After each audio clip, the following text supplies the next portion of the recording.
বলা হয় মা কালীর সবথেকে শক্তিশালী মন্ত্র এটি। রোজ স্নান করে উঠে বা রাতে ঘুমানোর আগে প্রতিদিন অন্তত 10-12 যদি কেউ এই মন্ত্র পাঠ করেন, তার খারাপ সময় কেটে যেতে বাধ্য। আর্থিক উন্নতির সাথে সাথে গৃহে সর্বদা বজায় থাকে সুখ শান্তি। কথিত আছে মা কালীর এই মন্ত্র পাঠে নাকি অনেক দুরারোগ্য ব্যাধি ও মুহূর্তে নাশ হয়। জানুন, মা কালী যাকে দেবী দুর্গার আরেক রূপ বলা হয়, যিনি মাতৃশক্তির সব থেকে ভয়ঙ্কর রূপ। তন্ত্রবিদ্যা অনুসারে 10 মহাবিদ্যার প্রথম রূপ। তিনি ধ্বংস করেন জীবনের সকল অন্ধকারকে। তাই তার মন্ত্র পাঠ করলে জীবনের সকল বাধা বিপত্তি দূর হয়ে জীবন হয়ে ওঠে আনন্দময়। বিপদ থেকে মুক্তি হতে কে না চায়? ধনী ব্যক্তি হতে সবাই চেষ্টা করেন, কিন্তু বারবার চেষ্টা করেও ব্যর্থ হয়ে যাচ্ছেন। জপ করুন মা কালীর এই ছোট্ট মন্ত্রটি। সন্তুষ্ট করুন মা কালীকে। আশীর্বাদ স্বরূপ মা আপনাকে দুহাত ভরে আশীর্বাদ করে আপনার জীবন বিপদ মুক্ত করে তুলবে। হবেই আপনার আর্থিক উন্নতিও। আজ আপনারা জানবেন মা কালীর 3 বিশেষ গুরুত্বপূর্ণ মন্ত্র। এই মন্ত্র পাঠ করলে কি হয়? এই মন্ত্র পাঠের বিশেষ উপকারিতা কি জানুন। 1. মা কালীর বীজ মন্ত্র। অন্যান্য দেবদেবীর মতো মা কালীরও রয়েছে বীজ মন্ত্র।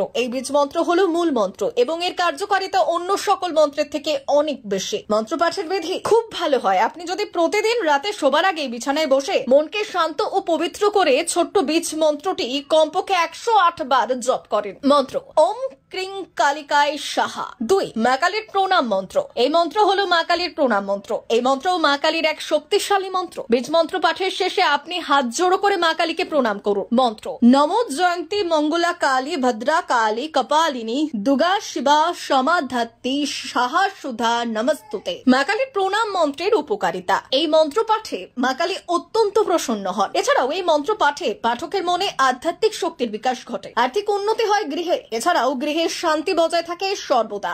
রোগ ব্যাধি নাশ হয়। 3. জপ করুন মা কালীর গায়ত্রী মন্ত্র। অন্য দেবদেবীর মতো মা কালীরও গায়ত্রী মন্ত্র রয়েছে। আপনারা সকলেই জানেন গায়ত্রী মন্ত্র নিজে থেকেই এক শক্তিশালী মন্ত্র। তাই এই কালী গায়ত্রী মন্ত্র এক অন্যতম শক্তিশালী কালী মন্ত্র। পাঠের বিধি রোজ স্নান করে উঠে পরিশুদ্ধ পোশাকে এই মন্ত্র যে কোনো ব্যক্তি রোজ রাতে কমপক্ষে 108 বার জপ করুন। ফল পাবেন হাতে নাতে, কারণ এই মন্ত্রটি এতটাই শক্তিশালী যে ভগবান শ্রীরাম এই মন্ত্র জপ করে মা কালীর কৃপা পেয়েছিলেন। মন্ত্র ওং কালিকায় বিদ্মহে শ্মশানবাসিনৈ ধীমহি তন্ন ঘোরে প্রচোদয়াৎ ওং। উপকারিতা এই মন্ত্র পাঠে আপনার অন্তরে থাকা সকল হতাশা দুঃখ কষ্ট দূর হয়ে সুখ এবং আনন্দে ভরে উঠবে মন প্রাণ। এই মন্ত্র পাঠে মন এবং মস্তিষ্কের একাগ্রতা বৃদ্ধি পায়। গৃহে সর্বদা সুখ শান্তি বিরাজ করে। মা কালীকে প্রসন্ন করতে পারলে আপনার জীবন সুখের হবে। মন থাকবে অনেক শান্তি। কাজের জায়গায় আপনার সুনাম হবে, যার ফলে দুহাত ভরে টাকা রোজগার করতে পারবেন। আপনার কাছে টাকা চলে আসবে ঝড়ের গতিতে। তাই মা কালীকে প্রসন্ন করতে জপ করুন এই বিশেষ মন্ত্র। এই মন্ত্র জপ করলে মা আপনার উপর সন্তুষ্ট হয়ে আপনাকে ভরিয়ে দেবে। তাই তার মন্ত্র পাঠ করলে জীবনের সকল বাধা বিপত্তি দূর হয়ে জীবন হয়ে ওঠে